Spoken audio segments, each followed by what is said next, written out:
હરે કૃષ્ણ. તો અધ્યાય 16 દૈવી તથા આસુરી સ્વભાવ. તો અહીંયા આપણે જોઈશું કે દૈવી ગુણો કયા છે. અર્જુનજીના પ્રશ્ન અર્જુનજી વારંવાર પૂછે છે ભગવાનને, અને ભગવાન ખૂબ એક્સપ્લેન કરે છે. પ્રકૃતિના 3 ગુણો વિશે ભગવાને ખૂબ ડિટેલમાં સમજાવ્યું હતું. અને પછી ભગવાને કાલનો જે અધ્યાય હતો પૂર્ણ પુરુષોત્તમ યોગ, એમાં આપણે ભગવાનના ધામ વિશે ભગવાને વર્ણન કર્યું હતું, એ આપણે જોયું. અને હવે આપણે આજે જોઈશું કે દૈવી અને આસુરી સ્વભાવ કયા કયા છે. કયા ગુણો આપણે વિકસાવીએ તો દૈવી કહેવાય, અને કયા ગુણો આપણે વિકસાવીએ તો આસુરી કહેવાય. શ્રી ભગવાનુવાચ અભયમ સત્વ સંશુદ્ધિર્જ્ઞાન યોગ વ્યસ્થિતિ દાનમ દમશ્ચ યજ્ઞશ્ચ સ્વાધ્યાયસ્તપ આર્જવમ. હવે ભગવાન પહેલા તો દૈવી ગુણો વિશે જણાવી રહ્યા છે અર્જુનજીને. તો અર્જુનજી જે છે આપણે જોયું હતું પહેલા પણ કે એ ભગવાનના શાશ્વત ભક્ત છે. તો અર્જુનજીમાં બધા જ દૈવી ગુણો છે. ભગવાન આગળ પણ આ જ અધ્યાયમાં ભગવાન પોતે કહેશે કે અર્જુનજીમાં જે છે બધા દૈવી ગુણો છે. તો આ બધા જે ગુણોનું વર્ણન ભગવાન કહી રહ્યા છે અહીંયા વિસ્તારમાં, તો એ બધા આપણા માટે છે. પૂર્ણ પુરુષોત્તમ પરમેશ્વર બોલ્યા, હે ભરત પુત્રો, નિર્ભયતા. સૌથી પ્રથમ કયું ગુણ ભગવાને કીધું છે તો અભયમ, એટલે કે નિર્ભયતા. તો પ્રભુપાદજી પણ કહે છે ભાવાર્થમાં કે જયારે અભયમ નામનું જે ગુણ છે એ જયારે ડેવલપ થઈ જાય ને ત્યારે જ કોઈ પણ વ્યક્તિએ સંન્યાસ લેવું જોઈએ. અધરવાઇઝ શું થાય કે ઘરવાળાઓથી કંટાળીને ચાલ્યા તો જાય છે સંન્યાસ લેવા માટે, પણ ત્યાં જઈને શું તો એમને ભય હોય, સતત ભય હોય છે કે મારું હવે શું થશે, મારી તબિયત ખરાબ છે તો મારું ખ્યાલ કોણ રાખશે. આવો જ ભય હોય તો એવા લોકોએ તો જરૂરથી સંન્યાસ લેવાનું નહીં. તો સૌ પ્રથમ જે ગુણ છે નિર્ભયતા. જયારે ભક્તિમાં આગળ વધીએ તો દૈવી ગુણ છે નિર્ભયતા. જે કંઈ પણ થઈ રહ્યું છે પૂર્ણ વિશ્વાસ હોય કે એ પૂર્ણ પુરુષોત્તમ ભગવાન છે, શ્રી કૃષ્ણ છે, એમની યોજના અનુસાર થઈ રહ્યું છે. એમનામાં જો આપણે વિશ્વાસ રાખીએ, કાલે પણ આપણે જયારે જોયું હતું પ્રકૃતિના ગુણો ત્યારે આપણે જોયું હતું ને કે જે કંઈ પણ થઈ રહ્યું છે એ ગુણોના અંડરમાં આવીને આપણે કરતા હોઈએ છીએ. તો આપણે કરતા નથી, આપણે શું માનીએ કે આપણે જ કરતા છીએ, આપણા આગળ બધું થઈ રહ્યું છે, પણ આપણે જે ગુણો સિલેક્ટ કરતા હોઈએ છીએ એ મુજબ પછી આપણા કર્તવ્યો થતા હોય છે. બીજો છે કે આત્મશુદ્ધિ. આત્મશુદ્ધિ જે છે તો શુદ્ધિ એક તો શરીરની શુદ્ધિ હોય છે, એ બધાને ખબર છે કે સ્નાન આપણે કરીએ શરીરને શુદ્ધ રાખીએ છીએ. અને બીજું જે હોય છે મનની શુદ્ધિ. મનની શુદ્ધિ કેવી રીતે થઈ શકે, આત્મશુદ્ધિ કેવી રીતે કરી શકીએ આપણે. હરે કૃષ્ણ. જોઈ ગયા છીએ ને આપણે આત્માનો ખોરાક કયું હતું. શ્રી કૃષ્ણ ભગવાનનું સ્મરણ, ભગવાનનું સ્મરણ, નામ જપ. નામ જપ જોયું હતું ને આપણે કે નામ જપ આપણે કરતા હોઈએ તો પછી આત્મિક જે આપણી અંદરથી જે શુદ્ધતા છે એ થતી હોય. અને શુદ્ધતા જે છે ને એ ખૂબ મોટી શક્તિ છે. પ્રભુપાદજી કહે છે અને નામાષ્ટદાસ પ્રભુજી વારંવાર એ ઉદાહરણ આપતા હોય છે કે પ્યોરિટી ઇઝ ધ ફોર્સ. એટલે કે શુદ્ધતા જો છે તો એ ખૂબ શક્તિ છે.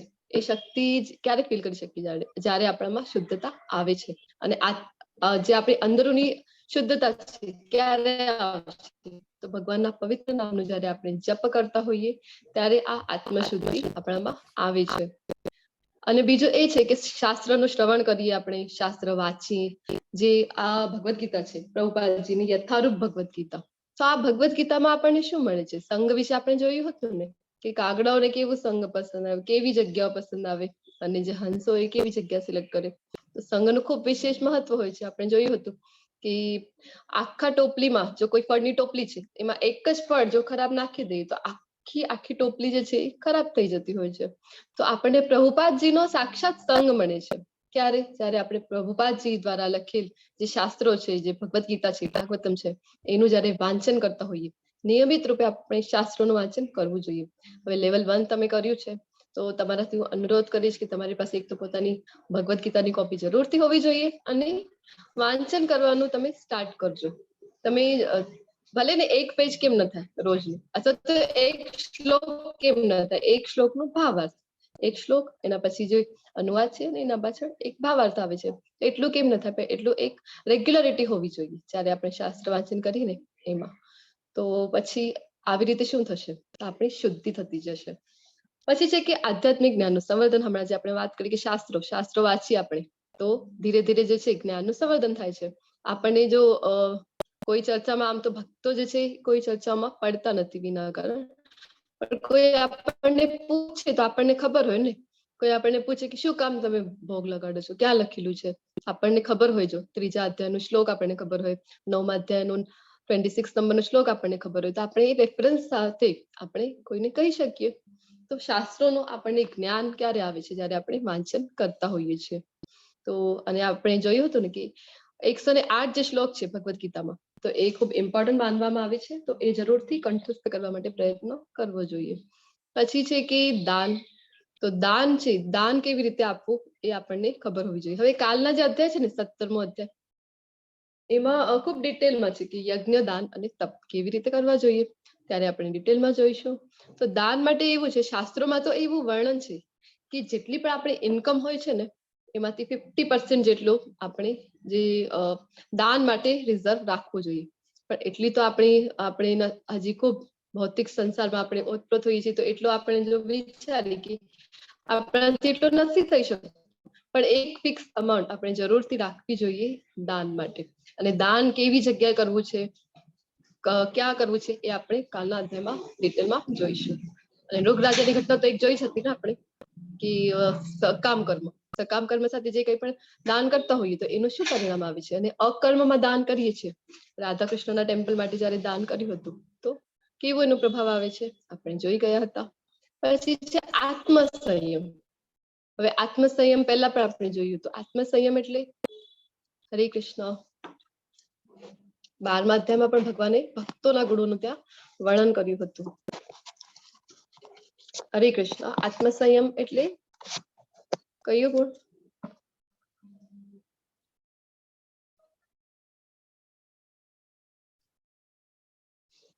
હરે કૃષ્ણ. તો પોતાની ઇન્દ્રિયો ઉપર જે કંટ્રોલ હોય છે, વશમાં પોતાની ઇન્દ્રિયો હોય, તો એ કહેવાય આત્મસંયમ. તો એ ખૂબ ઇમ્પોર્ટન્ટ છે. આપણે જોયું હતું અજય પ્રભુજી લખી છે પોતાના મન ઉપર કાબુ. યસ પ્રભુજી. ઇન્દ્રિયો ઉપર જો કંટ્રોલ હોય. Just a moment. અંતઃકરણ પર નિર્મળ હોવું, આપણું અંતઃકરણ નિર્મળ હોવું પૂર્ણ રૂપે. હરે કૃષ્ણ. હલો હા માતાજી, માતાજી, શું આપણું કહ્યું? અંતઃકરણ નિર્મળ હા, હોવું, પૂર્ણ રૂપે નિર્મળ હોવું. અંતઃકરણ નિર્મળ હોવું, બરાબર હા. છે. તો કેવી રીતે થઈ શકે છે? આપણે તો જોયું હતું, આમ તો ઇન્દ્રિયોને વશમાં કરવું તો ખૂબ ઇન્દ્રિયોને વશમાં કરવું. હા હા. જી, આત્મસંયમનો અર્થ અહીંયા એ જ થાય છે. હા. આપણે શું કરતા હોઈએ કે ઇન્દ્રિયોને વશમાં કરવું તો ખૂબ અઘરું છે, તો આપણે પોતાની ઇન્દ્રિયોને આપણે ભગવાનની સેવામાં લગાવતા હોઈએ. યજ્ઞ પરાયણતા. તો યજ્ઞના આપણે પ્રકાર જોઈ ગયા છીએ કે સ્વાહા સ્વાહા વાળું યજ્ઞ કરવું જોઈએ આપણે કલિયુગમાં. એ ભલામણ આપવામાં આવે છે. કયું યજ્ઞ કરવું જોઈએ કલિયુગમાં આપણે છીએ, તો કયું યજ્ઞ આપણી માટે કીધેલું છે આચાર્ય? મંત્ર જપ. આપણે 10મા મંત્ર જાપ. અધ્યાયમાં જોયું. યજ્ઞ નામ જપ યજ્ઞોસ્તી. જી માતાજી, ખૂબ સરસ. ખૂબ ખૂબ ધન્યવાદ. જી વેલા માતાજી, વેલકમ. હરે કૃષ્ણ. હરે કૃષ્ણ. તો યજ્ઞાનામ જપ યજ્ઞોસ્મી. ભગવાન પોતે કહે છે કે યજ્ઞમાં ભગવાન પવિત્ર નામનું જપ છે. તો એ યજ્ઞ આપણે જરૂરથી કરવું જોઈએ. પછી વેદાધ્યન. વેદાધ્યન એટલે કે વેદાધ્યન આપણાથી આપણે જોયું હતું કે આપણે કલિયુગમાં રહીએ છીએ, તો આખા વેદો ઉપનિષદો એ બધું આપણે વાંચીએ એટલું આપણી પાસે સમય પણ નથી અને પોસિબલ પણ નથી આપણી માટે. પણ ઘણી બધી એવી જગ્યાઓ છે, ઇનફેક્ટ ફોરેનમાં એવી ઘણી બધી કન્ટ્રીઝ છે જ્યાં પ્રભુપાદજીના ગુરુકુલ ચાલે છે, એટલે કે ઇસ્કોનના ગુરુકુલ ચાલે છે, જ્યાં વૈદિક શિક્ષણ આપવામાં આવે છે. ત્યાં બધાને પોતાના બાળકોને એ ગુરુકુલમાં ભણાવવા વધારે પ્રેફર કરતા હોય છે, જે ડિવોટીસ છે ને. તો હમણાં આપણી માટે ભલે ને એ પોસિબલ નથી કે આપણે ગુરુકુલમાં પોતાના બાળકોને નાખીએ, પરંતુ આપણે ભગવદ્ ગીતાનું જ્ઞાન જરૂરથી આપણા બાળકોને આપવું જોઈએ. તો વેદાધ્યયન જો આપણી માટે પોસિબલ ન હોય, તો આપણે જોયું હતું કે ભગવદ્ ગીતા છે આપણી પાસે પ્રભુપાદજીની, તો બધા જ વેદોનો સાર એમાં પ્રભુપાદજી લીધું છે અને બધા પોઈન્ટ ટુ પોઈન્ટ આપણને આપ્યા છે. એક જો ભગવદ્ ગીતા આપણે વાંચતા હોઈએ તો આપણને એમ લાગે કે કેટલા બધા શાસ્ત્રોનું આપણે અધ્યયન કરી લીધું છે. તો વેદાધ્યયન. પછી તપશ્ચર્યા છે. તો તપસ્યા એક તો શારીરિક હોય છે. શારીરિક તપસ્યા કેવી રીતે કરી શકીએ? એકાદશીનું જે આપણે વ્રત કરતા હોઈએ એ આપણી શારીરિક તપસ્યા થઈ. પછી એક વાણીથી તપસ્યા હોય છે અને એક મનથી હોય છે. તો વાણીની તપસ્યા કઈ છે? આપણે જોયું હતું કે ભક્તો જે હોય છે એ વધારે પ્રજલ્પમાં પડતા નથી. જ્યાં ભગવાનના નામ ગુણનું વર્ણન થાય છે એવી જ વાતો એ કરતા હોય છે. અને બીજો જે છે કૃષ્ણ ભગવાન જે આપણી પાસે જ્ઞાન છે, કૃષ્ણ ભાવનામૃતનું જ્ઞાન છે, તો એનો આપણે પ્રચાર જરૂરથી કરવો જોઈએ. અને બીજો મનની તપસ્યા કઈ છે? મનની તપસ્યા એ છે કે આપણે મંત્ર જાપ કરીએ, ધીરે ધીરે પોતાની ઇન્દ્રિયોને ભગવાનની સેવામાં લગાવીએ તો આપણું મન પણ ભગવાનની સેવામાં લાગી જશે. તો આવી રીતે તપશ્ચર્યા. અને પછી સાદાઈ. સાદાઈ જે છે કે ખૂબ સરળ હોય છે ભગવાનના જે ભક્તો છે. 12મા અધ્યાયમાં પણ આપણે જોયા હતા ને ભગવાને કેવા ભક્તો ભગવાનને પ્રિય છે. તો બધા ભગવાને ગુણો આપ્યા હતા કે કયા કયા ગુણો ભગવાનના ભક્તોમાં હોય છે. તો ખૂબ સાદાઈ હોય છે, ખૂબ સાદાઈથી રહેતા હોય છે. આપણે વાત થઈ હતી ને કે ડિવોટીઝ કેવા હોય, તો એમને જોઈને આપણે દૂરથી જ જે છે ને વૈષ્ણવ એવા હોય છે કે એમને આપણે દૂરથી જોઈએ તો આપણને કૃષ્ણ ભગવાન યાદ આવી જાય. એવો એમનો પહેરવેશ હોય છે અને એવો એમનો જે વર્તન જે હોય છે ડિવોટીઝનો એવો હોય છે, ખૂબ સરળ હોય છે. પછી આગળ ભગવાન શું કહી રહ્યા છે? તો અહિંસા સત્યમ ક્રોધસ્ત્યાગ શાંતિરપૈશુનમ દયા ભૂતેષ્વ લોલુપ્તમ માર્દવમ યીરચાપલમ. અહિંસા. કયા કયા ગુણો આગળ ભગવાન જણાવી રહ્યા છે કે દૈવી ગુણો કયા છે? તો અહિંસા. અહિંસા આપણે જોઈ ગયા હતા કે 3 પ્રકારની અહિંસા કઈ કઈ જોઈ હતી. એક તો અહિંસાનો અર્થ શું થાય છે? હરે કૃષ્ણ. પ્રાણી માત્ર ઉપર, જીવ માત્ર ઉપર દયા રાખવી એમ. હા, કોઈ પણ પ્રાણીની આપણે હિંસા કરવી ન જોઈએ. તો એ થયું અહિંસા. અને બીજો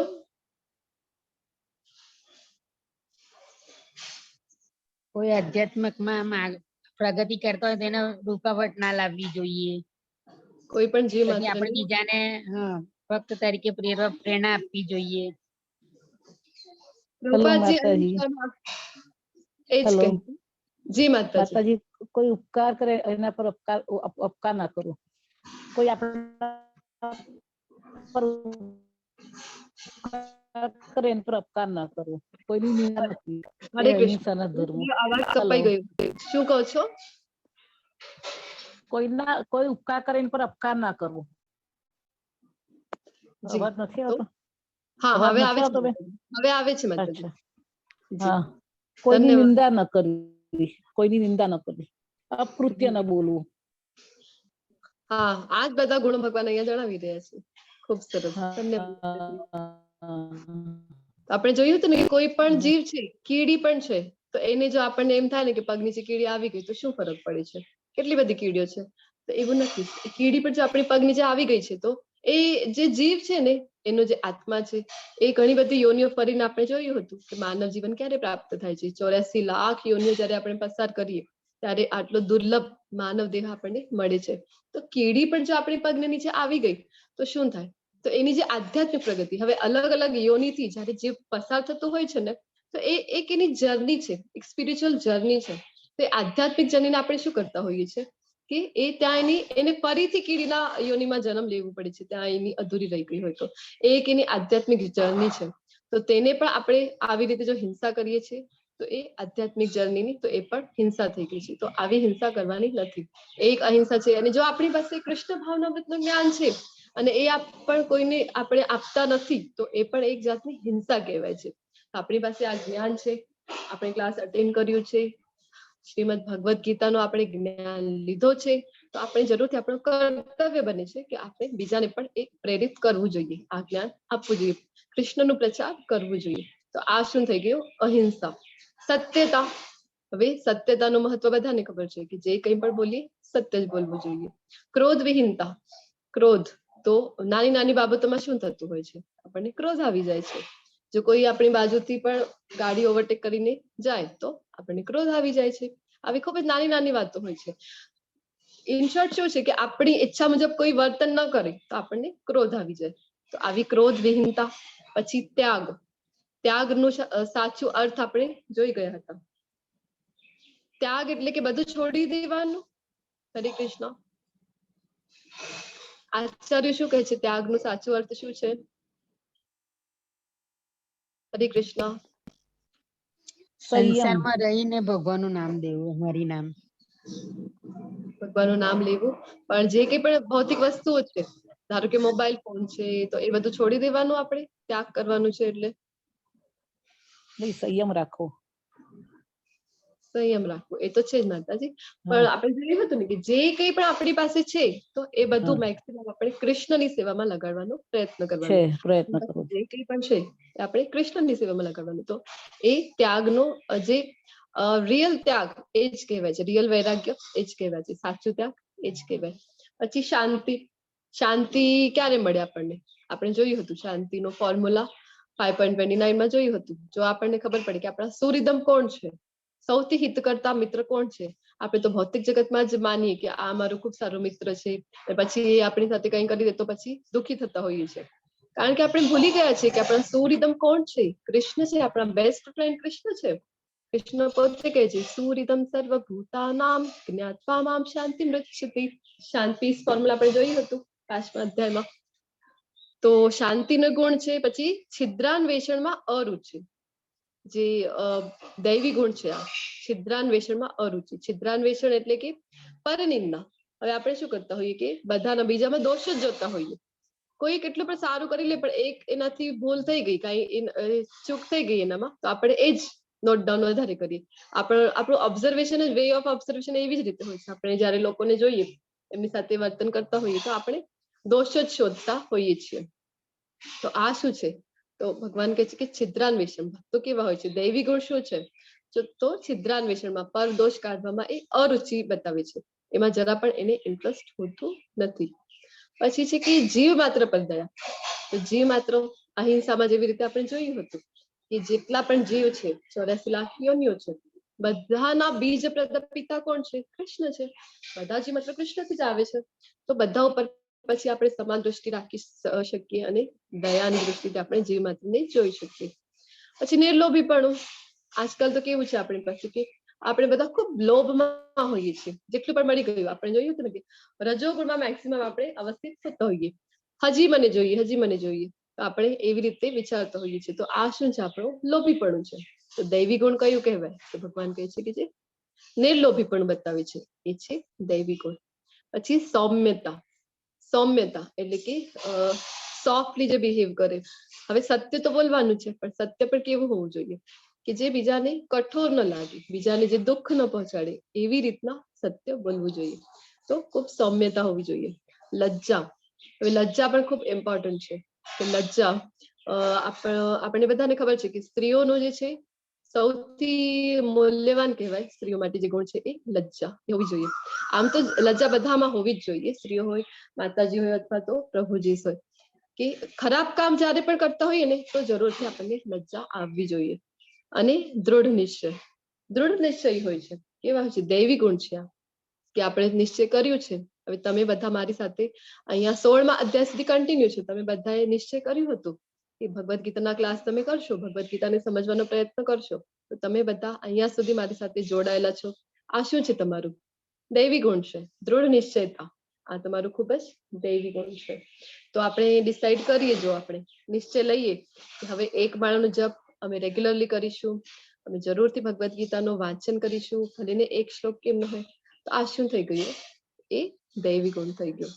પછી તેજ. તેજ જે કોઈને આપણે જોઈએ તો કેવી રીતે એનું ફેસ આપણને લાગે કે તેજ એના ફેસ ઉપર હોય છે, તો એ બધું દૈવી ગુણ છે. પછી ક્ષમા. ક્ષમા. કોઈ પણ મિસ્ટેક કરે તો આમ જે ક્ષમા ધરાવીએ આપણે, કે તો આ એક દૈવી ગુણ છે. આમ તો જે શૂરવીર હોય છે, ક્ષત્રિયો જે હોય છે, એ લોકો શું કરતા હોય છે? જે બોર્ડર ઉપર હોય ક્ષત્રિયો, જે આપણા સૈનિકો છે અહીંયા, તો એ શું કરતા હોય કે આપણું રક્ષણ કરતા હોય છે. તો એ લોકોમાં પણ સૌથી મોટું ગુણ કયું હોવું જોઈએ? અને બધામાં ક્ષમા. નાની નાની કોઈથી મિસ્ટેક થઈ ગઈ છે ને, તો અને પહેલી વાર થઈ હોય ને, તો જરૂરથી ક્ષમા કરવું જોઈએ. ધૈર્ય. ધૈર્ય. તમને કહું છું ને હું કે તમે ખૂબ ધૈર્યપૂર્વક મને સાંભળો છો અને ખૂબ શાંતિથી સાંભળો છો, તો આ તમારું બધાનું દૈવી ગુણ છે. કે ધૈર્ય રાખવું. ઘણા બધા લોકો એવા હોય છે, આપણે જોયું હતું કે ક્લાસ અટેન્ડ કરતા હોય, શરૂઆતમાં તો ક્લાસ કરે, બીજા દિવસે, ત્રીજા દિવસે, વધુમાં વધુ તો 5 દિવસ સુધી આવે, 5મા અધ્યાય સુધી આવે, તો પછી ધૈર્ય જાળવી શકતા નથી. આપણે જોયું હતું કે ગુહ્યતમ જ્ઞાન ભગવાન ક્યારે આપવાનું ચાલુ કરે છે? તો 7મા અધ્યાયના આગળ ભગવાન આપવાનું ચાલુ કરે છે. તો ગુહ્યતમ જ્ઞાન સુધી કોણ પહોંચી શકે? એક તો 7મા અધ્યાયમાં ભગવાને કીધું હતું કે સુકૃતિઓ હોય જો તો જ એ આ પરમ ગુહ્ય જ્ઞાન સુધી પહોંચી શકે છે. તમે બધામાં ખૂબ ધૈર્ય છે તો તમે અહીંયા સુધી કન્ટિન્યુ રાખ્યું છે. પછી પવિત્રતા હોય, ઈર્ષ્યાથી મુક્તિ, જે ઈર્ષ્યા કરતા નથી. તો નહીં તો આપણને કેવું હોય કે બીજાથી આપણે ખૂબ ઈર્ષ્યા કરતા હોઈએ કે આપણી પાસે ભલે ને આપણે મળી ગયું છે બધું, પણ બીજાને કેમ મળ્યું તો આપણને ઈર્ષ્યા થતી હોય. આવી ઈર્ષ્યાનો ગુણ ન હોવું જોઈએ. આ એક દૈવી ગુણ છે. અને માનની ઈચ્છાથી મુક્તિ. હવે માન જે છે ને, ઘણા બધા લોકો છે એવા, જનરલી આપણે બધા એમાં જ આવીએ છીએ કે માનથી આપણે મુક્ત, માનની જે ઈચ્છા છે ને એનાથી આપણે મુક્ત થઈ શકતા નથી. ક્યાંય પણ આપણે જઈએ ને તો આપણને એક ભલે ને એક સબકોન્શિયસ માઇન્ડમાં જ કેમ ન હોય, પણ આપણને બધાને માનની ઈચ્છા તો હોય જ છે. આપણે ક્યાં જઈએ તો આપણને એમ થાય કે હા આ મને બોલાવવું જોઈએ, આ મને માન આપવું જોઈએ. તો આવી જે માનની ઈચ્છા હોય છે આપણામાં, એનાથી આપણે જલ્દીથી મુક્ત થઈ શકતા નથી. પણ ભગવાનના ભક્તો કેવા હોય છે, શુદ્ધ ભક્તો કેવા હોય છે, એ બિલકુલ પણ માનની ઈચ્છા રાખતા નથી. તો આ બધા ક્યાં ગુણો છે? તો ભગવાન જણાવી રહ્યા છે કે આ સર્વ દિવ્ય ગુણો છે કે જે દૈવી પ્રકૃતિ વાળા દેવતુલ્ય પુરુષોમાં જોવામાં આવે છે. તો આવા બધા દૈવી ગુણો. હવે 12મા અધ્યાયમાં પણ ભગવાન શુદ્ધ ભક્ત જે છે, ભગવાનના ભક્તો કેવા ભક્તો ભગવાનને પ્રિય છે? તો ઘણા બધા ગુણો આપણે જોયા હતા કે કેટલા બધા ગુણો ભગવાને બતાવ્યા હતા. તો પછી એક એક ગુણની પ્રેક્ટિસ કરવાની આપણે, કે આજે અભયમની પ્રેક્ટિસ છે અને કાલે હું બીજા ગુણની પ્રેક્ટિસ કરીશ, આત્મશુદ્ધિ માટે પ્રયત્ન કરીશ. પછી ત્રીજા દિવસે તો સત્યતાની પ્રેક્ટિસ, આજે મને સત્યતાની પ્રેક્ટિસ કરવી છે. આવું કરવાનું છે, એક એક ગુણની પ્રેક્ટિસ કરવાની છે. હરે કૃષ્ણ, હરે કૃષ્ણ. આવી રીતે ગુણો આપણે ડેવલપ કરી શકીએ એક એક ગુણની પ્રેક્ટિસ કરવાથી. છો બધા ક્લાસમાં? હરે કૃષ્ણ. દિશા માતાજી, ઈલા માતાજી, હા નિરાલા માતાજી, માતાજી ક્લાસમાં છે. છો ને ક્લાસમાં બધા? હાજર છે. હા, તો આવી રીતે એક એક ગુણની પ્રેક્ટિસ આપણે નથી કરવાની. આપણે 12મા અધ્યાયમાં જોયું હતું કે આપણે જો ભક્તિમય સેવા કરીએ, ભગવાનનું નામ જપ કરીએ, ભગવાનના નામમાં જ ખૂબ શક્તિ છે. ભગવાને બધી શક્તિ પોતાની ભગવાનના નામમાં આપી દીધું છે. તો આ બધા ગુણો પોતાની મેળે જ ડેવલપ થતા જશે આપણામાં. હે પાર્થ, દંભ, દર્પ, અભિમાન, ક્રોધ, કઠોરતા તથા અજ્ઞાન આ આસુરી પ્રકૃતિ વાળા માણસોના ગુણો છે. હવે દૈવી ગુણો તો બતાવી દીધા ભગવાને. હવે આગળ બતાવી દે છે કે આસુરી ગુણો કયા કયા છે? તો દંભ એટલે કે દેખાડો. આજકાલ જે દેખાડો થતો હોય છે, આજકાલ કોઈ પણ પ્રસંગ હોય તો એમાં શું થતો હોય? તો સૌથી મોટો દેખાડો જે કરવામાં આવે છે, કોઈ પણ હોય, લગ્ન પ્રસંગ હોય તો અથવા તો બર્થડે પાર્ટીસ હોય, બધામાં શું હોય કે એને એવી પાર્ટી કરી છે ને એના કરતા વધારે સારી હું કરીશ. આવું જે આપણને હોય ને એ છે દંભ છે. અને પછી પ્રભુપાદજી કહે છે કે સૌથી મોટો દંભ કયો છે? તો સૌથી મોટો દંભ એ છે જયારે આપણે મને બધું જ્ઞાન છે અને હું ખૂબ મોટો ભક્ત છું, આવું જે આપણે બિહેવ કરીને એ સૌથી મોટો દંભ છે. પછી દર્પ છે. દર્પ એટલે કે ઘમંડ, ખૂબ ઘમંડ આવી જાય આપણને થોડીક વાતમાં. અને અભિમાન,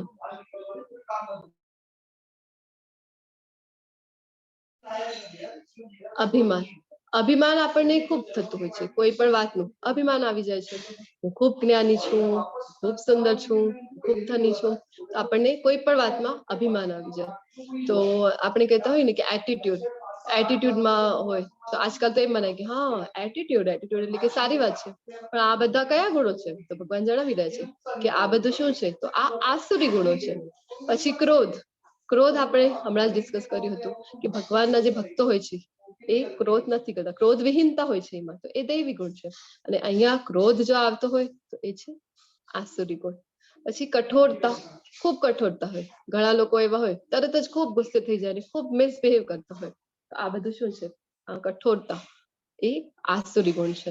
અને અજ્ઞાન જો હોય તો ભગવાન શું જણાવી રહ્યા છે? હવે આજકાલ આપણે જોઈએ તો કે હા ઇગ્નોરન્સ ઇઝ બ્લિસ, એમ કહેતા હોય કે નથી ખબર ને તો કાંઈ વાંધો નથી, ઓછી ઉપાધિ. આપણને વધુ ખબર હોય તો પછી આપણે બધું ફોલો કરવું પડે. તો એવું કહેતા હોય છે કે અજ્ઞાનમાં પણ સુખ છે, અજ્ઞાનમાં કોઈ સુખ નથી. જો અજ્ઞાન છે તો આપણને અજ્ઞાનમાં સુખ લાગતું હોય તો સામે જો ખાડું હોય તો આપણે જો જાણવા પ્રયત્ન જ ન કરી અને આપણે ચાલતા જઈએ પોતાની મેળે તો શું થાય, આપણે ખાડામાં પડી જઈએ. તો આવું અજ્ઞાન જે છે એ આપણને શું કરે, એ આપણને અધમ યોનિમાં મૂકી દે છે. તો અજ્ઞાન એ કોઈ સારી વાત નથી, કોઈ બ્લેસ નથી. ભગવાન જણાવી રહ્યા છે કે અજ્ઞાન શું છે, તો એ ખૂબ મોટો આસુરી ગુણ છે. તો ઘણા બધા લોકો હોય છે કે જે અજ્ઞાનતાના કારણે જે વ્યસનોમાં પડી જાય, કુટેવમાં પડી જાય, ખૂબ બીજાને હેરાન કરતા હોય છે. આ બધા આસુરી ગુણો છે.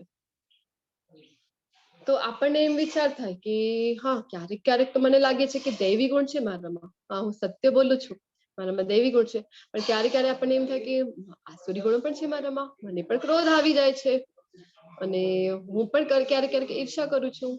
તો એટ અ ટાઈમ આપણને એમ થતું રહે કે આપણામાં દૈવી ગુણો પણ છે અને આસુરી ગુણો પણ છે. તો આપણામાં દૈવી ગુણોનો વિકાસ કેવી રીતે કરવો અને આપણામાં રાક્ષસને કેવી રીતે હરાવવો, કઈ રીતે હરાવી શકીએ આપણામાં જે રાક્ષસ છે તો એને આપણે કેવી રીતે હરાવી શકીએ. હરે કૃષ્ણ.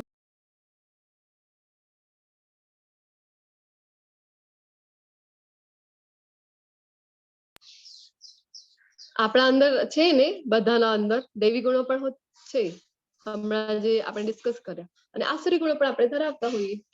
તો આપણી અંદર જે આસુરી ગુણો છે, જે રાક્ષસ છે આપણી અંદર, એને આપણે કેવી રીતે હરાવી શકીએ, કયો રસ્તો છે? અજય પ્રભુજી લખે છે કે પ્રભુની ભક્તિમાં લીન થઈને. યસ પ્રભુજી, ખૂબ ખૂબ ધન્યવાદ. તો જોઈએ આપણે કે સારા સફરજન સાથે, આપણે હમણાં વાત કરી હતી કે આખો ટોપલી ભરીને કોઈ ફળ છે આપણી પાસે, તો સફરજન છે, તો એમાં એક જો ખરાબ સફરજન આવી ગયું તો શું થાય? બધા સફરજનો તરત જ ખરાબ થઈ જાય છે. હવે જે મોગરાનું ફૂલ છે, કચરાની ટોપલીમાં હોય, કેટલી સુંદર સુગંધ છે આમ તો મોગરાના ફૂલની, પણ જો કચરાની ટોપલીમાં પડ્યું હોય તો એમાંથી સુગંધ આવે નહીં, દુર્ગંધ જ આવશે. તો સંગનું ખૂબ ઇમ્પોર્ટન્ટ છે. સંગ, જેવું સંગ આપણે કરીએ ને એ સંગનું આપણી ઉપર ખૂબ જ જે છે પ્રભાવ પડતું હોય છે. જો સારો સંગ આપણે, જી બોલો માતાજી. છોકરો બહુ અવાજ કરતો હતો ને એટલે હું મ્યુટ નહીં કરતી. હા હા, વાંધો નહીં. તો ભક્તોનો સંગ ખૂબ ઇમ્પોર્ટન્ટ છે આપણને મળવું. ભક્તોના સંગમાં જો હોઈએ આપણને એમ થાય કે હા, માળા જપ જ કરવા છે ને, શાસ્ત્ર વાંચવા છે ને, હું પોતાની રીડિંગ કરી લઈશ અને હું માળા જપ કરી લઈશ. પણ જો આપણે સંગમાં નથી ને ભક્તોના, તો શું થાય કે જલ્દીથી આપણે જે છે ડાઉનફોલ થવાના ખૂબ ચાન્સીસ જે છે વધી જાય છે. તો જો ભક્તોનો સંગ આપણને મળે છે તો શું થાય, તો આપણી આધ્યાત્મિક પ્રગતિ છે ઉત્તરોત્તર થતી જાય છે. તો એક જ વ્યક્તિમાં આપણે જોઈ શકીએ દૈવી ગુણ પણ હોય છે અને આસુરી ગુણ પણ હોય છે. તો કુશળતાપૂર્વક તમારી સંગત પસંદ કરો. તો આપણા જે બાળકો હોય છે એમને કેવો સંગ મળે છે એ આપણી ખૂબ મોટી જવાબદારી છે કે કેવા સંગમાં એમને મૂકીએ છીએ. તો ભૌતિકતાવાદી જો સંગ આપણે એમને આપીએ તો શું થાય, તો એમાં જે વધારે ડચ્યા પચ્યા હોય છે અને એમના લાઈફના આજકાલ શું થાય કે આપણા બાળકોના જે રોલ મોડલ્સ છે ને એ જ કેવા હોય છે, તો કોઈ ફિલ્મ સ્ટાર હોય અથવા તો ક્રિકેટર્સ છે, આવા તો રોલ મોડલ્સ હોય છે. તો આવી રીતે કેવી એમની પ્રગતિ થાય, તો આપણે કેવી રીતે એક્સપેક્ટ કરી શકીએ. જે એમના રોલ મોડલ છે, આચાર્ય છે, આપણા આચાર્ય જો એમના રોલ મોડલ હોય, પ્રભુપાદજી એમના રોલ મોડલ હોય, તો એ જે છે એમની આધ્યાત્મિક પ્રગતિ થઈ શકે છે. આપણું કર્તવ્ય છે કે આપણે કેવો સંગ એમને આપીએ છીએ, એ ખૂબ જ ઇમ્પોર્ટન્ટ છે. શુદ્ધિકરણની પ્રક્રિયા કઈ છે, આપણે હમણાં વાત થઈ હતી. તો ભક્તિમય સેવાઓ કરીએ. કઈ છે ભક્તિમય સેવાઓ? કે જપ કરીએ, શ્રવણ કરીએ, શાસ્ત્રોનું શ્રવણ કરીએ, ખૂબ ઇમ્પોર્ટન્ટ છે. શાસ્ત્રોનું શ્રવણ કરવું, પ્રસાદનું સન્માન કરવું, આ બધા જે ગુણો છે આપણને આચાર્ય કહે છે કે સવારે તમે વહેલા ઉઠો. બ્રહ્મ મુહૂર્તનો આમ તો શાસ્ત્રમાં ખૂબ જ વર્ણન કરેલું છે, બધાને ખ્યાલ જ હશે. તો બ્રહ્મ મુહૂર્તમાં સત્વગુણી જે હોય તો આપણે જોયું ને, એ તો ઉઠી તો જાય પણ એમને ખબર જ નથી હોતી કે બ્રહ્મ મુહૂર્તમાં કરવાનું શું છે. એ લોકો એક્સરસાઇઝ કરતા હોય છે, પણ હકીકતમાં બ્રહ્મ મુહૂર્તમાં શું કરવું જોઈએ, તો આપણે ભગવાનનું સ્મરણ કરવું જોઈએ. જો બ્રહ્મ મુહૂર્તમાં મંગલા આરતી આપણે અટેન્ડ કરેલી હોય તો દિવસભર આપણે ભગવાન જે છે એ યાદ રહે છે. તો મંગલા આરતી અટેન્ડ કરીએ, પછી ભગવાનને ભોગ ધરાવીએ, એકાદશીનો વ્રત કરીએ આપણે, અને જપ કરીએ. સૌથી ઇમ્પોર્ટન્ટ તો શું થાય, તો ધીરે ધીરે આપણે જે શુદ્ધિકરણની પ્રક્રિયા છે એ ચાલુ થાય છે.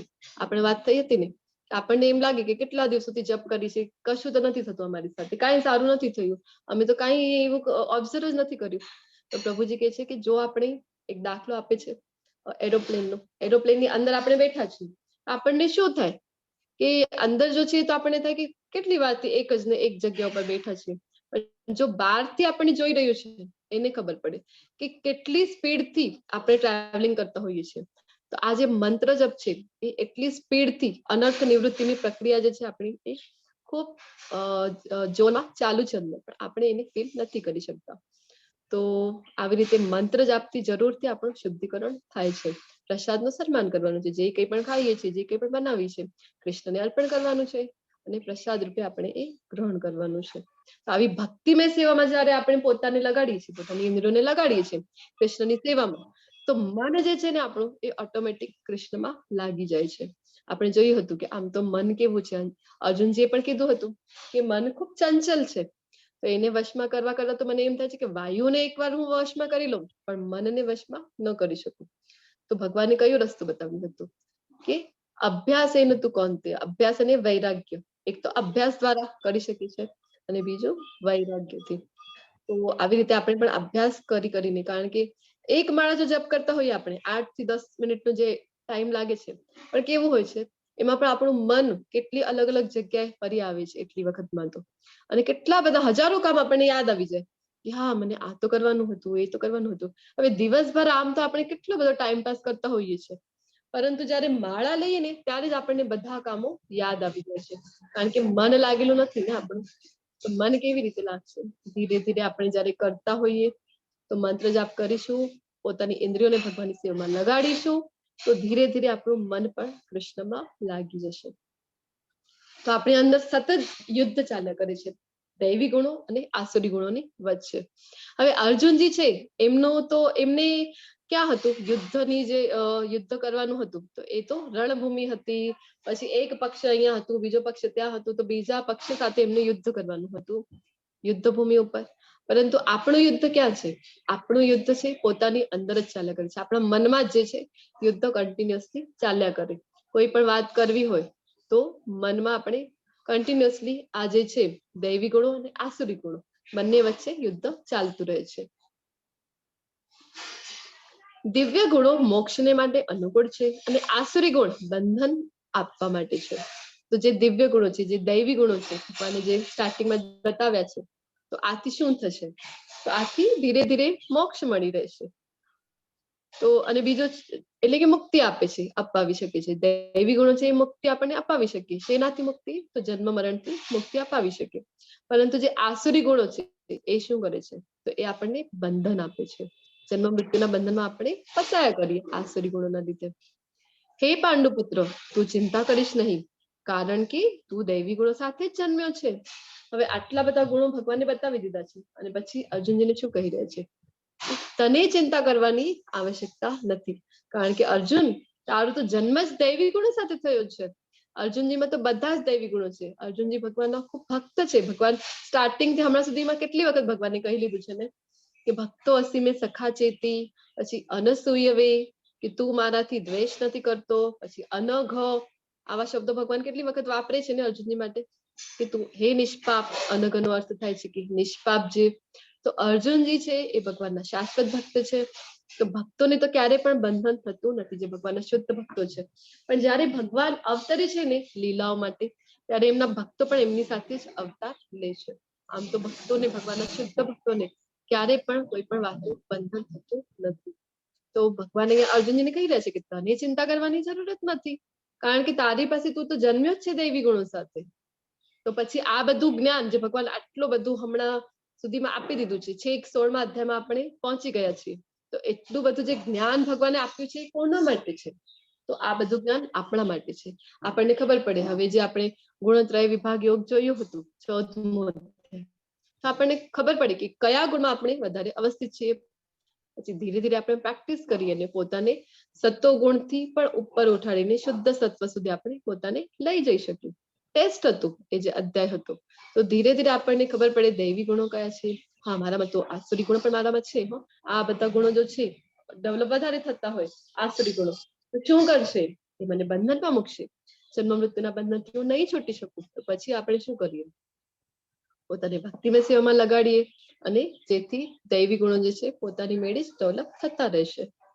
તો ભક્તિ જીવન, હવે ભક્તિમય સેવાની વાત કરતા હોઈએ છીએ તો આમ પ્રશ્ન થાય ને આપણને, ક્યારથી શરૂ કરવાની ભક્તિ, ક્યારથી શરૂ કરવાની?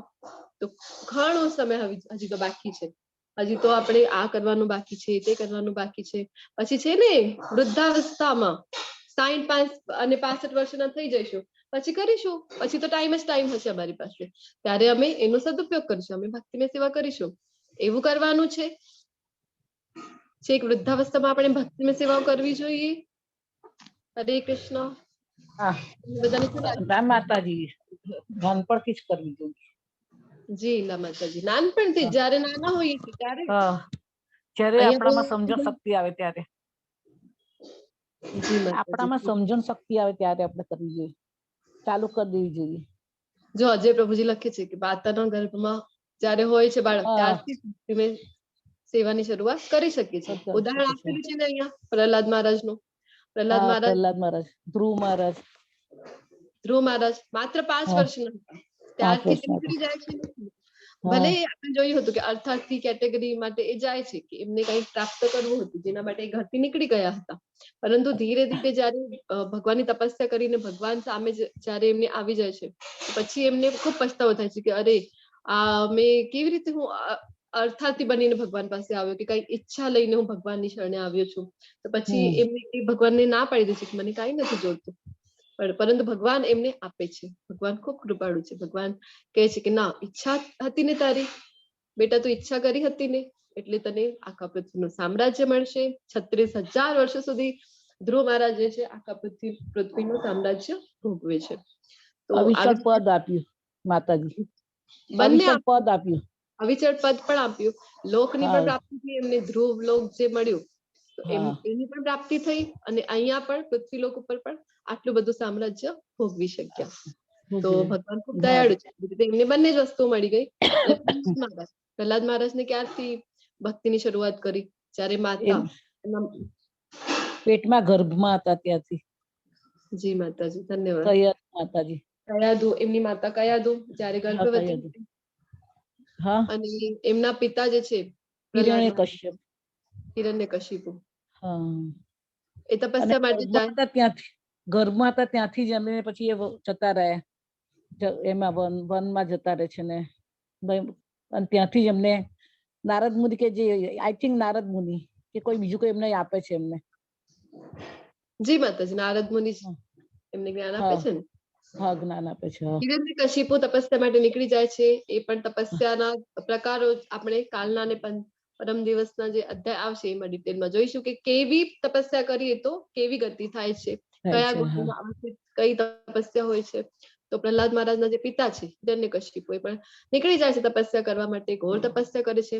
તો આપણે સિરિયલોમાં જોતા હોઈએ ને, કોઈ પણ તપસ્યા કરે તો શું થાય? તો સૌથી પહેલા ઇન્દ્રને ડર લાગે છે, ઇન્દ્રનો હા, ડોલવા આસન માંડી ડોલવા જાય. લાગે છે. હા, જી, તો ઇન્દ્રને ભય લાગે છે. પછી ઇન્દ્ર અને બીજા દેવતા ત્યાં આવી જાય છે. કયાદુ ગર્ભવતી હોય છે, તો એમને એમ થાય છે કે અરે આ કયાદુના જે પતિ છે હિરણ્યકશિપુ, એ એટલું ત્રાસ આપે છે, તો પછી એનું હજી તો બાળક આવશે તો અમને તો કેટલું બધું ભય રહે છે.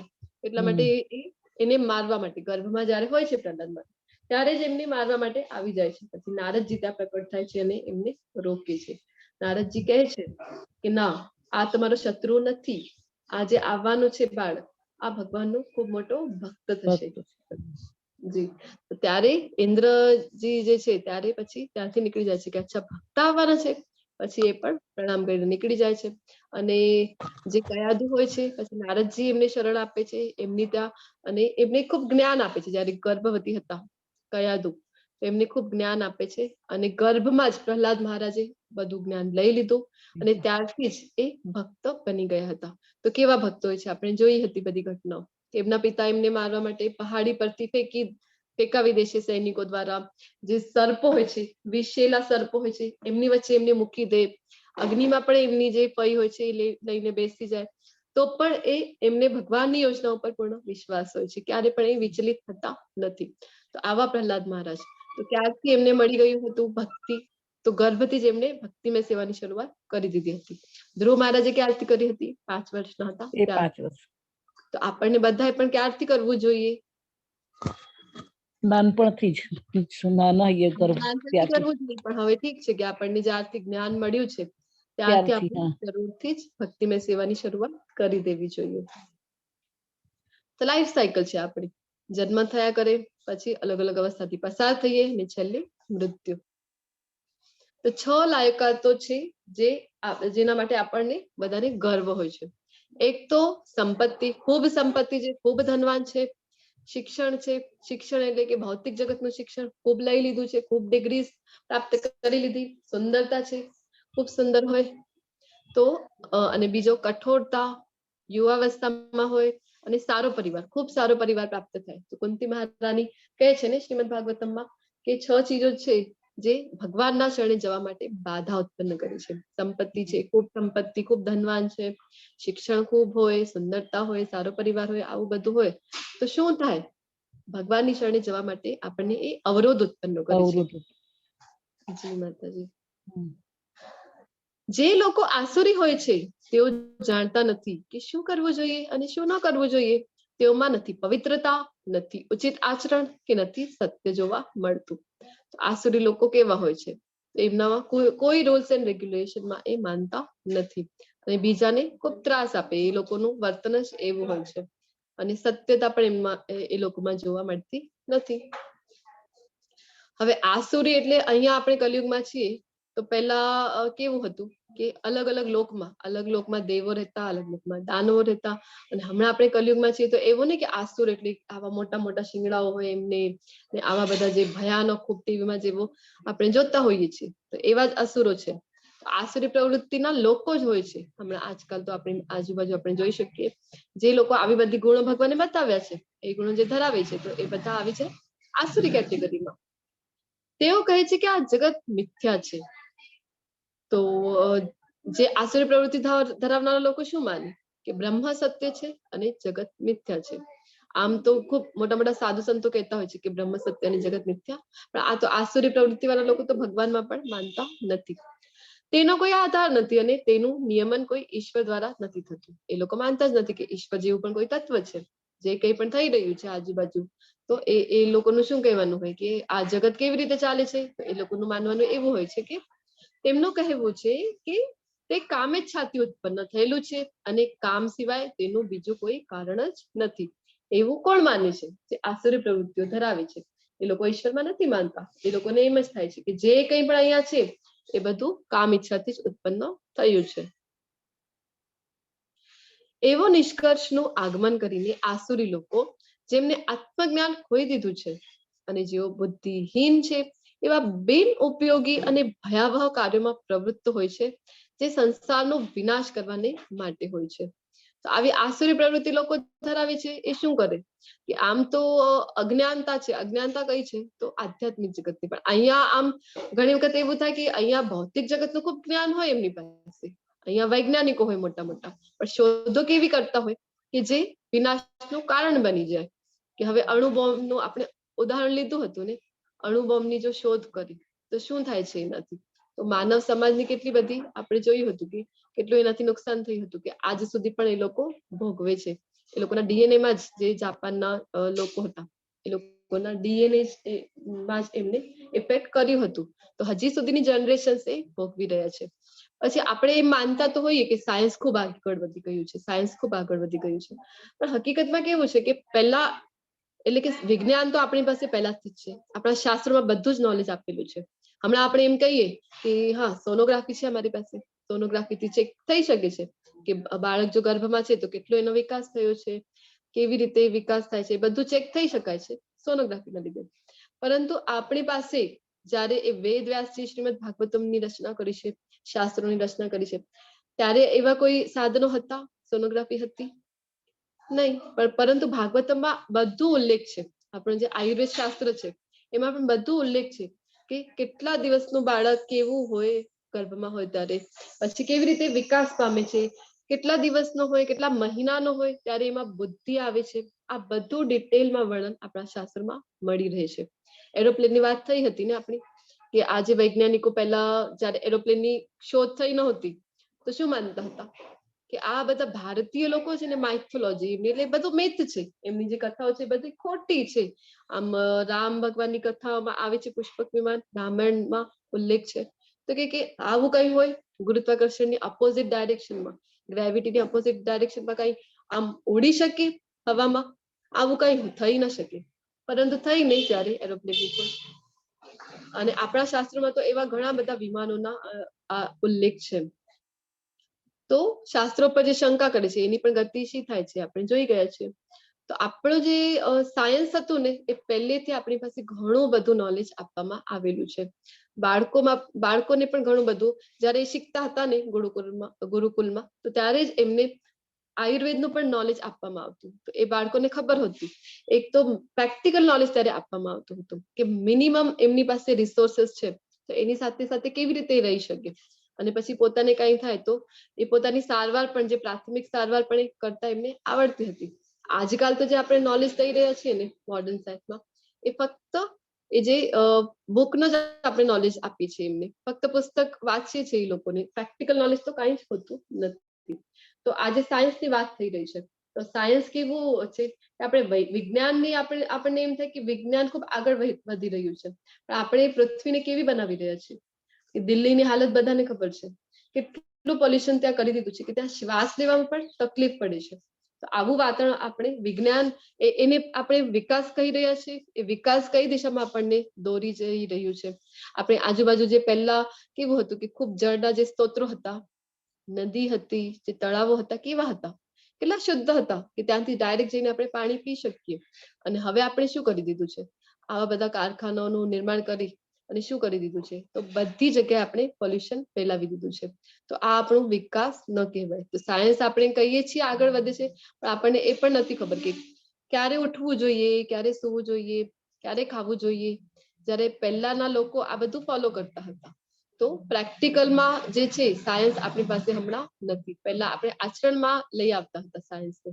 તો આવું બધું જે સાયન્સ છે જે લોકોના વિનાશનું કારણ બને, આવું વિજ્ઞાન કોની પાસે હોય છે, તો આસુરી પ્રવૃત્તિ. તો હમણાં આપણે કલયુગમાં છીએ તો આપણી પાસે મેક્સિમમ આસુરી ગુણો હોય છે.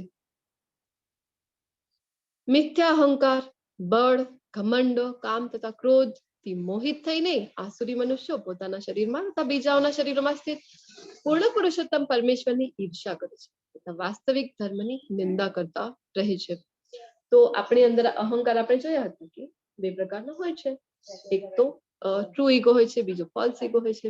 તો મિથ્યા અહંકાર કયું છે, તો પોતાને આપણે શરીર માનીએ અને જે કંઈ પણ હું કરું છું, હું એટલે કે ખૂબ જ્ઞાની, હું એટલે કે મોટો કોઈ શિક્ષક છું, હું મોટો ડોક્ટર છું, મોટો હું એન્જિનિયર છું, આવી રીતે પોતાની માટે જે માનતા હોઈએ આપણે, આપણો એ મિથ્યા અહંકાર છે. પછી બળનું જો આપણને ઘમંડ હોય, બળ છે અમારી પાસે, ખોટું ઘમંડ હોય. અહંકાર તો આપણે જોયું હતું કે અહંકાર તો રાવણનું પણ રહ્યું નહોતું. તો મિથ્યા અહંકારમાં ક્યારેય આપણે પડવું જોઈએ નહીં.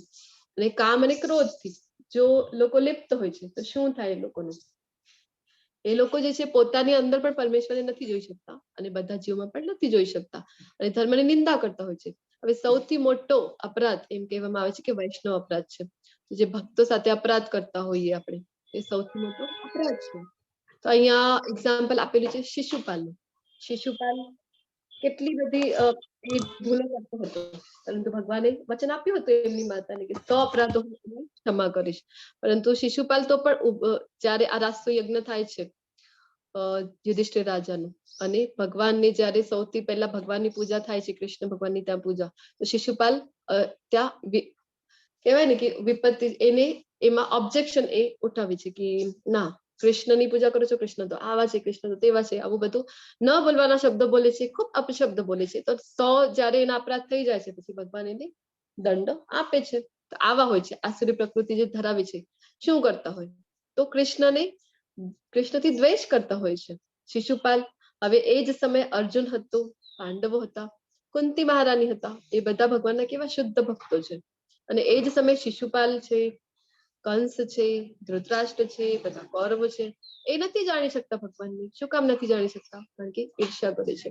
ભગવાનને આપણે કેવી રીતે જોઈ શકીએ? એક તો આપણે જોયું હતું કે જ્ઞાનની ચક્ષુથી આપણે જોઈ શકીએ. આ ભૌતિક ચક્ષુ આપણી પાસે છે તો આપણે એનાથી ભગવાન નથી જોઈ શકતા. અને સૌથી ઇમ્પોર્ટન્ટ જે હતું ભગવાનને કેવી રીતે જાણી શકાય, તો ભક્તિથી.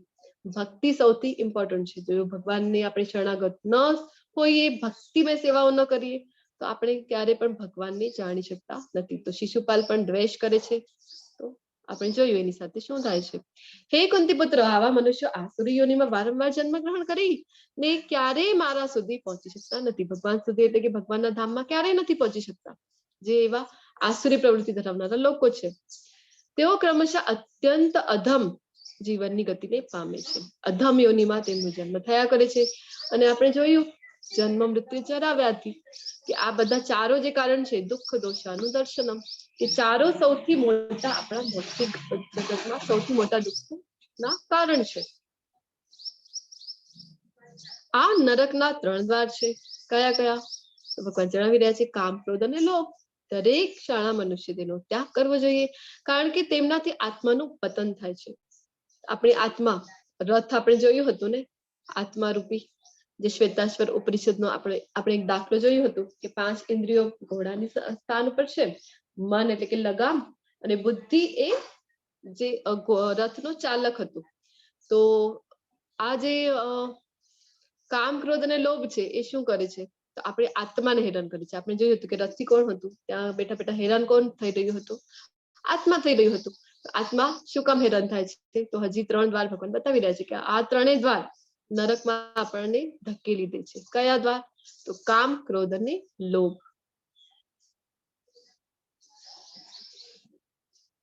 તો આ જે કૌરવો હતા, તો કૌરવોમાં 3 ગુણો હતા.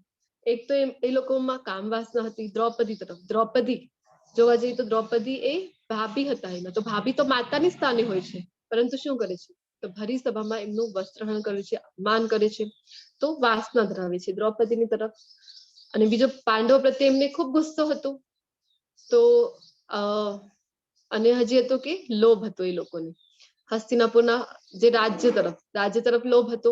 અને પછી જયારે ઇન્દ્રપ્રસ્થ નગરી અલગ અલગ બંનેને ડિવાઇડેશન કરવામાં આવે છે, ત્યારે ઇન્દ્રપ્રસ્થ નગરી પણ એ લોકોને હડપી લેવા માટે આપણે જોયું હતું. મહાભારતની આ ઘટના છે કે દ્યુત ક્રીડામાં કેવી રીતે એ બધું હડપી લે છે. તો કામ, ક્રોધ, લોભ. ક્રોધ પણ ખૂબ હતું પાંડવો પ્રત્યે. તો આ 3 વસ્તુઓ કૌરવમાં હતી. તો શું થયું? એમના વિનાશનું કારણ બન્યું. મનુષ્યની 4 ખામીઓ હોય છે. જયારે તમે આગળ આવશો તો આગળ જે આપણે હજી અલગ અલગ પુસ્તકોનું આપણે લેવલ 3 માં વાંચન કરતા હોઈએ છીએ, સ્ટડી કરતા હોઈએ છીએ. ઈશોપનિષદ છે, ભક્તિ રસામૃત સિંધુ, તો એ બધી પુસ્તકોમાં વર્ણન કરેલું છે કે 4 જે છે ને મનુષ્યમાં 4 ખામીઓ હોય છે. એક તો ભૂલો કરતા હોઈએ છીએ. આપણે મનુષ્યો છે તો કન્ટિન્યુઅસલી શું કરતા હોઈએ? આપણે ખૂબ ભૂલો કરતા હોઈએ. એમ કહેવાય છે ને કે મનુષ્ય છે તો એ ભૂલો કરવાનો પૂતળો છે. એમની પાસેથી ખૂબ ભૂલો થતી હોય છે. પછી ભ્રમિત, ખૂબ જલ્દી ભ્રમિત થઈ ગયા હોઈએ છીએ આપણે. આપણી જે ઇન્દ્રિયો છે એ કેવી છે? તો અપૂર્ણ ઇન્દ્રિયો છે. આપણને એમ થાય કે ના ના, મારી પાસે તો બધી ઇન્દ્રિયો સક્ષમ છે. પરંતુ ના. હવે અહીંયા આંખનું ઉદાહરણ આપેલું છે આ પિક્ચરમાં, આપણે જોઈ શકીએ. આપણને એમ થાય કે ના, મારી આંખો તો ખૂબ તેજસ્વી છે, હું તો બધું જોઈ શકું છું. પરંતુ આપણે જોઈ શકીએ તો એના માટે આપણને પ્રકાશની આવશ્યકતા છે. જો કોઈ વસ્તુ પર પ્રકાશ પડે તો જ આપણે એ વસ્તુને જોઈ શકીએ છીએ. હવે એક રૂમમાં છીએ કે જ્યાં ખૂબ અંધકાર છે અને કોઈ લાઇટ ઓન નથી કરેલી, કોઈ ટોર્ચ નથી ત્યાં, તો આવી સ્થિતિમાં શું થાય? આપણે કોઈ વસ્તુ જોઈ શકીએ છીએ? નથી જોઈ શકતા. શું કામ? એક આપણી તો ઇન્દ્રિયો ખૂબ સક્ષમ છે, આપણી પાસે તો આંખો છે, ખૂબ તેજસ્વી છે, તો ત્યાં વસ્તુ પડેલી છે પણ નથી જોઈ શકતા, કારણ કે પ્રકાશનો અભાવ છે. તો એવી આપણી ઇન્દ્રિયો છે. અને અન્યને છેતરવાની વૃત્તિ. ચોથું શું હોય છે આપણી પાસે? ચોથી ખામી કઈ છે? તો છેતરવાની વૃત્તિ હોય છે આપણી પાસે. તો આ જે 4 ખામીઓ મનુષ્યની સૌથી મોટી ખામીઓ હોય છે. પછી અહીંયા આપણે જોઈ શકીએ છીએ કે જયારે સતયુગ હતો ને, તો સતયુગમાં કેવું હતું? દેવતાઓ અને જે દાનવો છે, દૈવી અને આસુરી ગુણ આપણે શીખી રહ્યા છીએ. તો એ અલગ અલગ ગ્રહો ઉપર હતું. હવે આ હિરણ્યાક્ષ હતું, હિરણ્યકશિપુનું જે ભાઈ છે. તો હિરણ્યાક્ષ ક્યાં હતું? તો એ અલગ લોકમાં હોય છે. અને પછી જયારે વરાહ અવતાર ધારણ કરીને ભગવાન આવે છે એને હરાવવા માટે, તો એ અલગ લોકથી આવે છે. કે એટલે અલગ અલગ ગ્રહો ઉપર પેલા દેવતાઓ રહેતા અને અલગ ગ્રહો ઉપર દાનવો રહેતા હતા. અને ત્રેતાયુગ આવ્યું પછી, તો ત્રેતાયુગમાં કેવું હતું કે અલગ અલગ દેશમાં હતા. રામ ભગવાન છે અલગ દેશમાં હતા, અને આ જે રાવણ છે એ અલગ દેશમાં હતો, લંકામાં હતો. તો અલગ અલગ દેશમાં એ હોય છે દૈવી અને આસુરી ગુણ. પછી આવ્યું દ્વાપર યુગ. તો દ્વાપર યુગમાં શું હતું, તો એક જ પરિવારના હોય છે પાંડવો અને કૌરવો, અને બંનેની વચમાં જે યુદ્ધ ચાલે છે. તો દૈવી ગુણો પાંડવો બધા દૈવી ગુણો ધરાવે છે, અને કૌરવો કેવા છે, આ બધા આસુરી ગુણો ધરાવે છે. તો એક જ પરિવારના બંને સભ્યો હોય છે. અને જ્યારે હવે આપણે કલયુગમાં છીએ, તો કલયુગમાં કેવું છે, તો એક જ વ્યક્તિમાં આ બંને ગુણો છે. આપણે જોયું ને કે સતયુગમાં અલગ અલગ ગ્રહોમાં હતા, પછી ત્રેતાયુગમાં અલગ અલગ દેશોમાં રહેતા હતા, અને દ્વાપર યુગમાં એક જ પરિવારમાં બંને ગુણો ધરાવવા વાળા લોકો હોય, કોઈ દેવી ગુણ ધરાવવા વાળું હોય, કોઈ આસુરી ગુણ વાળું. પરંતુ કલયુગમાં કેવું છે, તો એક જ મનુષ્ય છે, પરંતુ ગુણ બંને એમાં હોય છે. દૈવી ગુણો પણ ધરાવે છે, અને સેમ ટાઈમ આસુરી ગુણો પણ એ ધરાવતો હોય છે.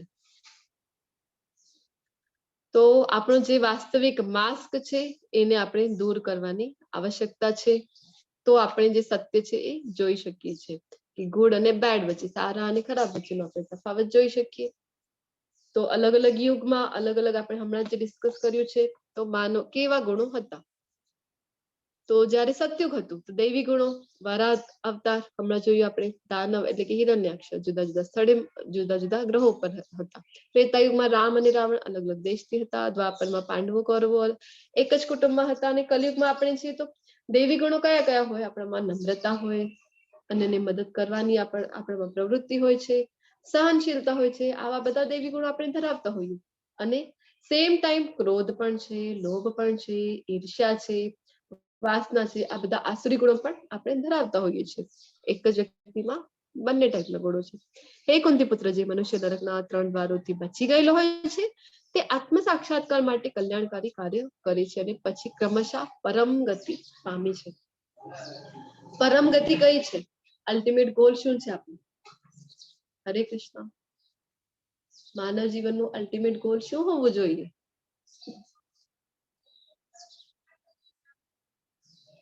ભગવાન અહીંયા વાત કરી રહ્યા છે કે યાત્રી પરમ ગતિ. ઈશ્વર સ્મરણ ભક્તિ કરવી. હા જી લમા. તો આ કરીશું તો શું થશે? તો આપણામાં શું કે પેલું જ્ઞાન આવે, જ્ઞાન ઉપજે, બુદ્ધિ સુધરે, આત્મજ્ઞાન થાય. આત્મજ્ઞાન થાય છે. પણ કરવાનું શું છે, એટલે ક્યાં પહોંચવાનું છે આપણે અલ્ટિમેટ? અલ્ટિમેટ આપણે છે ઉપર જવાનું છે, ભગવાનના ધામમાં છે, ત્યાં ભગવાનના કૃષ્ણ ધામ. ભગવાન પાસે, કૃષ્ણ ધામમાં. હા, કયું છે ભગવાનનું ધામ? ગોલોક. ગોલોક વૃંદાવન ધામ. તો પરમ હા, ગતિ કરવાનું એટલે કે ભગવાનના ધામમાં પહોંચી જવાનું. પહોંચી કેવી જવાનું રીતે છે. પહોંચી શકીએ આપણે? ભક્તિ દ્વારા ને બેન, ભક્તિ છે, નામ સ્મરણ, જાપ, મંત્ર જાપ. જી માતાજી. આચાર્યોએ જે પદ્ધતિ બતાવી છે એને ફોલો કરીએ તો આપણે પહોંચી શકીએ. હા, ભગવાન હા, હા, જણાવી રહ્યા છે કે હા, નરકમાં 3 દ્વાર બતાવ્યા છે ભગવાનને, કામ, ક્રોધ અને લોભ. તો લોભ. આનાથી જો તમે બચી ગયા છો તો શું થશે? આનાથી બચીને તમે આત્મકલ્યાણ માટે તમે કાર્ય કરી શકશો. કારણ કે જો આ 3 ગુણોમાં આપણે ફસાયેલા હોઈએ છીએ, ખૂબ કામના છીએ, ખૂબ કામ વાસના હોય, ખૂબ ક્રોધની ભાવના છે, ખૂબ મોહ છે, તો એનાથી શું થાય છે? બુદ્ધિ ભ્રષ્ટ થાય છે. તો આત્મ સાક્ષાત્કાર માટે આપણે પ્રયત્ન નથી કરી શકતા. એનાથી જો બચી જઈએ તો પછી આપણે વધારે વિચાર કરી શકીએ, આત્મ સાક્ષાત્કાર માટે પ્રયત્ન કરી શકીએ, અને અલ્ટિમેટ ગોલ જે છે પ્રાપ્ત કરી શકીએ. હરે કૃષ્ણ. તો આજકાલ શું થઈ ગયું છે, આપણે જે કંઈ લોકો પણ આપણને જે કંઈ પણ ખબર કરવું હોય ને, કે કઈ પણ પ્રોબ્લેમ આવી છે અથવા કઈ પણ જાણવું છે, તો આપણે કોની શરણે જઈએ છીએ? ગૂગલ બાબા. ગૂગલ બાબા કી જય. આપણે એવું કરતા હોઈએ છીએ. જે કંઈ પણ આપણને ક્યાંય પણ અટકીએ અથવા તો કોઈ પણ ઇન્ફોર્મેશન પ્રાપ્ત કરવી છે, તો એક જ આપણી પાસે રસ્તો છે કે ગૂગલને પૂછવાનું. પણ એ ગૂગલ જે છે ને, એ ક્યારે આપણને નહીં બતાવ્યું કે પૂર્ણ પુરુષોત્તમ ભગવાન કૃષ્ણ છે. ગુરુને શરણે જાઓ, જેવી રીતે ભગવાને આપણને ભગવદ ગીતામાં પોતે કીધું છે કે કેવી રીતે તમે પ્રાપ્ત કરી શકશો. તો 34મા શ્લોકમાં ભગવાને કીધું છે ને, તત્વિધિ પ્રણિપાતેન પરિપ્રશ્નેન સેવયા. ગુરુના શરણે જવાથી શું થશે?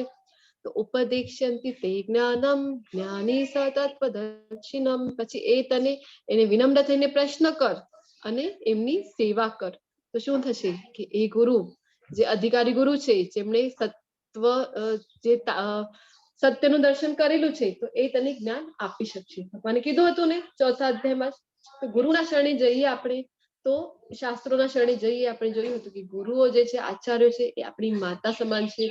આ શાસ્ત્રો આપણી માતા સમાન છે. તો એ આપણને સાચો માર્ગ બતાવશે, એ આપણને કૃષ્ણ સુધી લઈ જશે. પરંતુ આ ગૂગલ ક્યારે આપણને કહેવાનું નથી કે ભગવાન કોણ છે. તો આપણે શાસ્ત્રોમાં માનવું જોઈએ, ગૂગલમાં નહીં. જે મનુષ્ય શાસ્ત્રોના આદેશોની અવહેલના કરે છે અને પોતાની ધૂનમાં આવે તેમ મનસ્વી વર્તન કરે છે, તે નથી સિદ્ધિ પામતો, નથી સુખ પામતો, કે નથી પરમ ગતિ પામતો. આના પહેલા પણ ભગવાને કીધું હતું 4થા અધ્યાયમાં કે જે શાસ્ત્રમાં શંકા કરે છે, તો એની કઈ ગતિ થાય છે. ભગવાને કીધું હતું કે એ તો આ લોકમાં પણ સુખી નથી રહી શકતો, તો પરલોકની તો વાત જ શી કરવી. અને અહીંયા ફરીથી ભગવાન જણાવી રહ્યા છે કે શાસ્ત્રોમાં જે છે કે જે બતાવેલા છે કયા કર્મો કરવા જોઈએ, કયા કર્મો ન કરવા જોઈએ. તો આવા જે આદેશો છે, તો એની અવહેલના કરીએ તો શું થાય? પોતાને જેમ વર્તન, જેવું મનસ્વી વર્તન કરવાનું, જેવું મને યોગ્ય લાગે તેવું વર્તન હું કરું તો શું થાય? તો આવા મનુષ્યો તમે સિદ્ધિ પામે છે અને સુખ પણ નથી પામતા, અને ન તો પરમ ગતિ. પરમ ગતિ એટલે કે ભગવાનનું ધામ. ધામ તો એ ક્યારથી જ પ્રાપ્ત કરી શકે? શાસ્ત્રોમાં જો એને શંકા હોય તો ધામની પ્રાપ્તિ તો ન થઈ શકે. તો આપણે જરૂરથી શાસ્ત્રના શરણે જવું જોઈએ, આચાર્યોના શરણે જવું જોઈએ, સદગુરુના શરણે જવું જોઈએ. અને પછી એ જે આપણને બતાવે છે, આચાર્યો આપણને બતાવે છે કે 4 નિયમોનું પાલન કરવાનું છે, મંત્ર જાપ કરવાનું છે, તો એ બધું આપણને કરવાનું. ને જે નથી કરવાનું એ પણ આપણને આચાર્ય બતાવે છે. એ જો ફોલો કરીએ તો આપણે પરમ ગતિ, કૃષ્ણના ધામ સુધી આપણે જરૂરથી પહોંચી જઈએ. ગુરુનું કર્તવ્ય એ હોય છે કે જ્યાં સુધી આપણને ભગવાનનું ધામ ન મળી જાય ને, ત્યાં સુધી આપણો સાથ નથી છોડતા. તેથી મનુષ્યએ શાસ્ત્રોના નિયમો પરથી સમજવું જોઈએ કે શું કર્તવ્ય છે અને શું કર્તવ્ય નથી. આવા નિયમો અને નિયંત્રણો જાણીને મનુષ્યએ એવી રીતે કર્મ કરવું જોઈએ કે જેથી કર્મ ક્રમે ક્રમે ઉન્નતિ પામી શકે. તો અહીંયા કયું પિક્ચર છે તમારી સમક્ષ? પિક્ચર દેખાઈ રહ્યું છે? કોણ કોણ છે પિક્ચરમાં?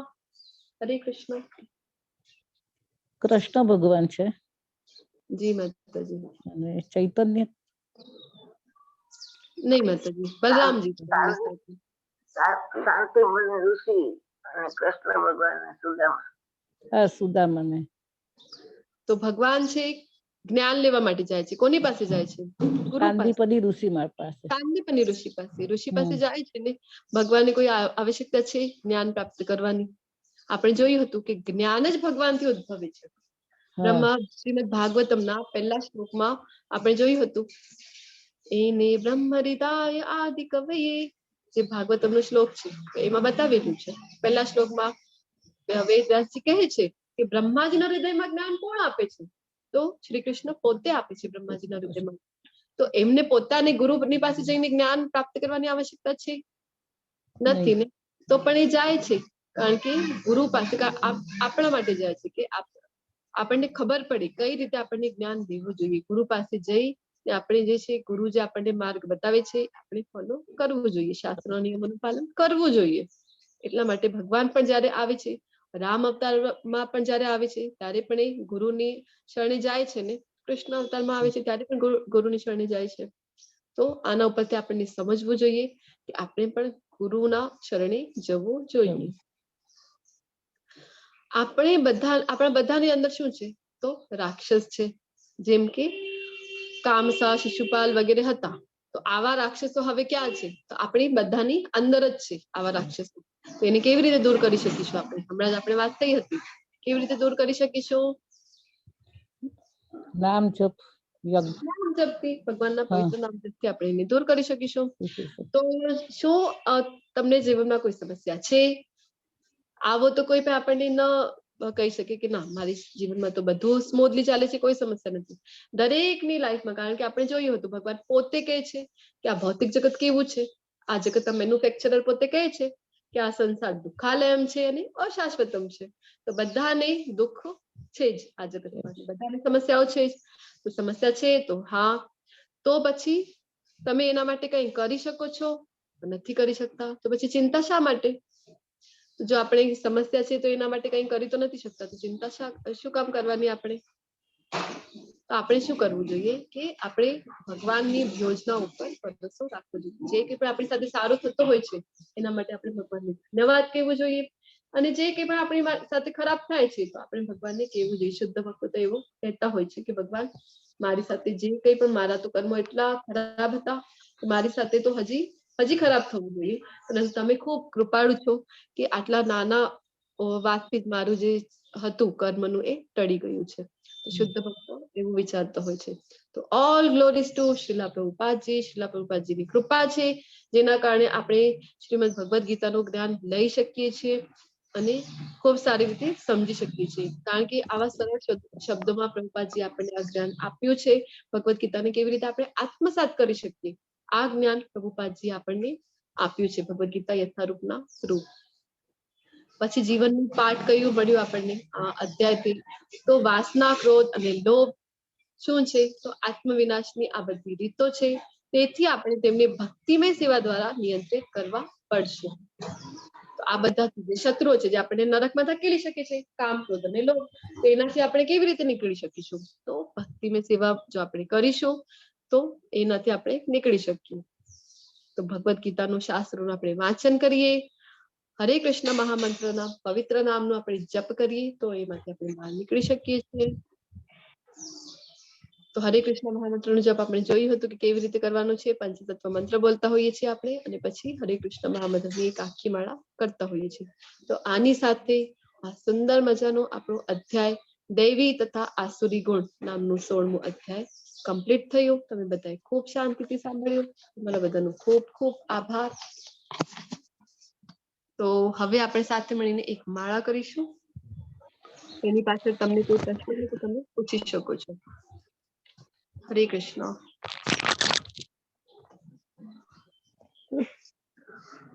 Just a moment.